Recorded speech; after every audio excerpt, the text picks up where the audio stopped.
Lexile levels and reading levels. Those are two terms that you're probably familiar with and may have a lot of experience using in the classroom. But what are the problems for it, and what kinds of consequences does it have for students, particularly as they go through the educational system and into middle school and high school? Stay tuned, because that's what we're going to be looking at in this video. Hi everyone, I'm Lee Hall from Literacy Teachers, and I'm all about giving you the tools you need to inspire, motivate, and change how your students read and write for academic success. If you're new here, make sure you hit the subscribe button so that you get notifications, because I put out new videos each week. So today we're going to be talking with Dr. Ricky Ginsberg, who is an assistant professor in English education at Colorado State University. And we're going to be talking specifically about the problems and some of the benefits with Lexile levels and reading levels, how they get used in schools, and the consequences that this can have on both students and teachers. So let's go over and hear what she has to say. All right, so welcome back and thanks for joining us. Today we have Ricky Ginsberg, who is an assistant professor of English education at Colorado State University. Ricky, welcome and thank you for being here. Thanks for having me. So Ricky is one of the authors on the Unleashing Readers blog, which I'm going to link to in the show notes. And I'm just wondering at first, Ricky, if you can tell us a little bit about your blog, what you guys write about, talk about, what teachers can expect if they come and take a look at it. Sure. So the Unleashing Readers blog is dedicated for K through 12 teachers. And we review picture books through high school level books. And for each book, we offer teachers tools, discussion activities, discussion questions, and so on for the books. On Mondays, we link up with about 40 other bloggers, and we all share new books that we're reading, new books that have come out. On Tuesdays, we focus on teachers tools, such as tips we've learned along the way, or collaborative sort of experiences. And yeah, so basically what our philosophy is to review books honestly, but only to feature books that we think are great fits for the classroom. It's not necessarily the philosophy of other blogs, but we feel like there's enough negativity out there. If you check on Goodreads, you can find a lot of negative reviews. So what we do is when a publisher or a marketing person asks us to review a book, we just share that we'll review it, but that if we don't end up on the blog. Okay. So basically the idea behind Unleashing Readers is that we promote books and we for out there into the world for classrooms, and to try to support teachers who are seeking newer books for their classrooms. Right, and so in thinking about that and thinking about, like, obviously your blog is a place where teachers can come to get some advice on what kind of book to include in their classroom or to recommend to their students and how to teach it. And thinking about that, right, you've got this really great blog post that I love, and I'm going to link to it. It is called the Anti-Lexile, Anti-Reading Level Post. And for anybody watching this, if you don't know what a Lexile level is, I did a video on that a little while ago, so there's going to be a card that pops up in the I think it's the upper right-hand corner of the screen that will take you to that video and explain that to you. But Ricky, maybe you can talk to us a little bit about the problems that you see with Lexile levels and reading levels. Right. So when I was actually working in the classroom, I didn't see it as much of a problem because I didn't use them. I didn't find them to be useful. But the more I worked with pre-service teachers and the more I worked in classrooms, the more I saw how prevalent they were in classrooms. And so essentially a lot of times the way that Lexiles are used is it's used as the defining factor of how we match a kid with a book. So a teacher might say, okay, you tested at an 800 level, so you have this bin of books to choose from. And sometimes we'll have a student who says, okay, but what about that book over there? And depending on whether or not it's too high or too low, the teacher will say, oh no, it's too low for you, or oh no, it's too high for you. Why don't you pick from this bin? And what that really does is it limits readers' access to books, essentially. And when I go to the beach, I don't always bring Paradise Lost or a book that's going to challenge me. As a reader, I have this agency over what I read. And so by limiting what students are reading, I feel like it really sucks the joy out of reading. Another issue is that sometimes when you have a reader who is a certain level and knows that they have this ascribed level, and you match them with a reader who is, let's say, a higher level. So that reader knows in their heart, I'm an 800 level reader, or I'm a B level reader, and that student is a 1000 level reader and an I reader.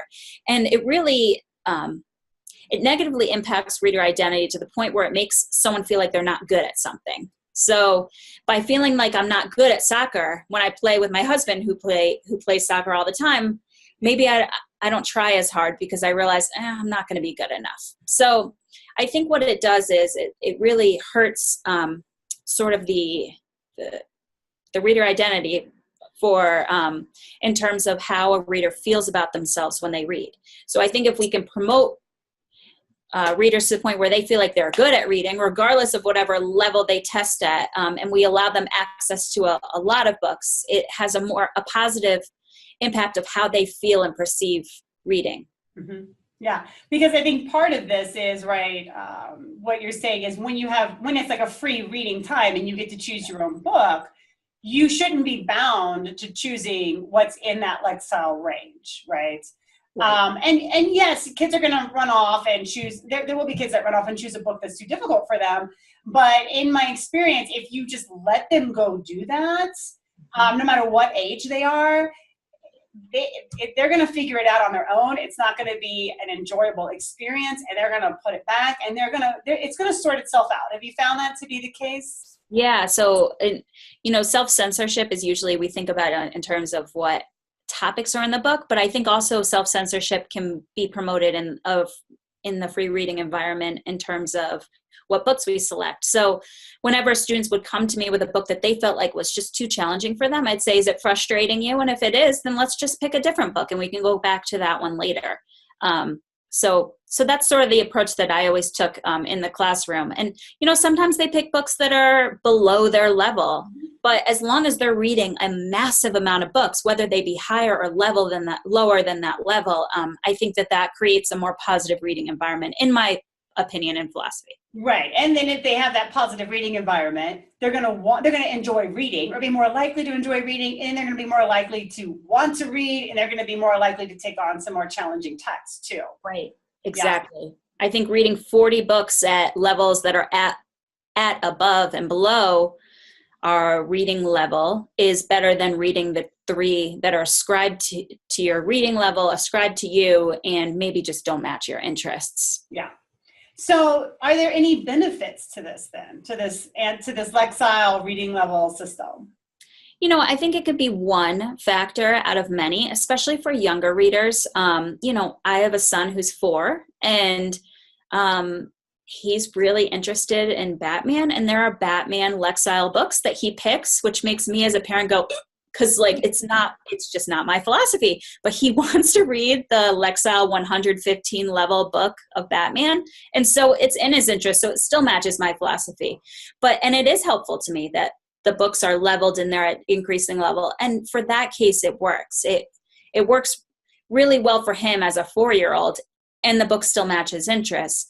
But when we also look at other books, and I post some of these on my blog post, if we only used Lexiles as the defining factor, we would have 2nd graders reading Hemingway, and we would have Diary of a Wimpy Kid would only be limited to high schoolers. So when it's used as the only factor, it becomes a problem, but it can be used as a guide. I think what I try to promote is either read widely so that you know and can match kids with books, or find someone who does. If you don't have the time or ability to read as many books, or you're new as a teacher and you just don't have as many in your arsenal or in your brain or on your shelves, then ask someone who does and who won't mind helping you match in books of interest with your kids, and offer some advice on how challenging books are. Now, for middle and high school teachers, right, and I don't mean just middle and high school English teachers, right, because these kids should be reading in English and social studies and science and math and everywhere. I don't see the I mean, sometimes I do hear teachers talking about reading levels, right? I hear teachers of adolescents talking about that. There's not as much of an emphasis placed on Lexile levels. Right. But what do middle and high school teachers, what should they know about Lexile levels, reading levels, and what it might mean for them or their students? Yeah, so I find that it's definitely more prevalent in middle schools. I'll see sometimes teachers still using Lexiles in middle schools, or folks that are trying to tie or link really carefully to the Common Core and using that as sort of the end all be all, and using those exemplar texts as the defining, when a principal asks, well, is this book challenging? It's easy to throw out that number rather than to consider the complexity of the book in other ways. But when kids have entered 7th grade or 8th grade or 9th grade, and this has been all that they've known and all that they've experienced, they see it as this scientific process reading, instead of seeing reading as something that we enjoy and that we flood ourselves with, and that we read under the dinner table, and we read in bed before we go to sleep because it's calming, and we read just all the time. They see it as a very sort of a standardized thing. Like, okay, well, I read an 810 book. Now it's time for an 830 book. And so when students enter those 7th, 8th, 9th grade, depending on when that lexiling or when that reading level of any kind stopped, it's sort of a more scientific process rather than a enriching, positive experience, in my opinion, and from what I've seen in schools. And I'm not saying that it doesn't work. Some teachers use Lexiles beautifully. They have books all on their shelves, and they'll point out the Lexile as one tiny little factor, and it works well. And it works well in their classrooms. But it's that dependence or that needing of proof in the standardized era that's becomes problematic. Yeah, so really what I'm hearing is, like, if you're a middle or high school teacher, even if you personally don't use Lexile levels or really think about reading levels, it's important to know that the students that you're getting, at least through elementary school, most likely came up through what could have been a very standardized approach to reading, which is going to influence, right, how they think about themselves as readers, what they think they're capable of taking on in your classroom. Right. Yeah. And something else that I've seen that's been a little bit troubling is when you get students in the remedial classes, the remedial reading classes that sometimes they take in addition to an English class or in replacement for an English class. It's those classes that are dependent on these reading levels, when it's sort of like when you go to some schools and you find this really scripted curriculum, and I think that those kids perhaps need it even more not to have a scripted, ascribed reading identity, because what does that do for their sense of reader agency if they're feeling like they're stuck in this program? So I think thinking carefully about how a reader perceives their reader identity, and how do we sort of break down those barriers and let them reconstruct their reader identity is one way to approach that. Yeah. All right, well, thank you so much for taking the time to share this information with us. So again, we are talking with Ricki Ginsberg, who's an assistant professor of English education at Colorado State. She is, you run the blog, right, or co-run the blog, right? Yeah, we co-write it. Co-write it, Unleashing Readers. And that, I'm going to put a link to the blog, to the homepage of the blog in the show notes, and then a link specifically to the post on the anti-lexile, anti-reading level post. So take a look at it.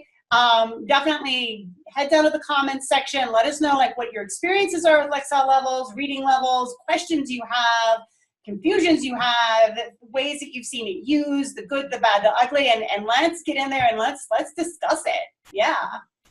Yeah, and feel free to push back. Feel free to tell us why you love Lexiles and reading levels. We are open to hearing that as well. Absolutely. All right. So thank you, Ricki. We appreciate you stopping by. Thanks for having me.